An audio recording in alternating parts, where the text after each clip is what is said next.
نحمده ونصلي على رسوله الكريم أما بعد فأعوذ بالله من الشيطان الرجيم بسم الله الرحمن الرحيم إلى آخر الآية সম্মানিত উপস্থিতি আমরা অনেক সময় ধরে ইসলাম নামক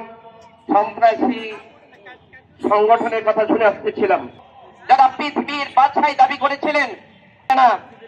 এরা কিন্তু সারা বিশ্বকে কি করছিল বিশ্বের রাজা ছিলেন কিন্তু সেই সমস্ত রাজাদেরকে কিভাবে মারছেন আরে মুসলিম জাতি তো সিংহের জাতি এই গর্জন লাগবে না সাধারণ একটা ন্যাংরা ভাষা দিয়েছে তারা কত বড় দুঃসাহস এখন আমাদের দেশে যারা হিন্দু সম্পর্ক আমার কাছে প্রমাণ আছে হিন্দু ভাইরা সমস্যার সাথে জড়িত তাদের কিছু আমি তোমাকে বলে দিচ্ছি আপনারা সতর্ক হয়ে যান আমার এই মুসলিম জনগণের যুক্ত হবে আমি একটা মেসেজ দিতে চাই ধর্ম মুসলিম ভাইদের রক্ত যে হয়ে গেল বন্ধ না করে বক্তব্য নিয়ে আসছেন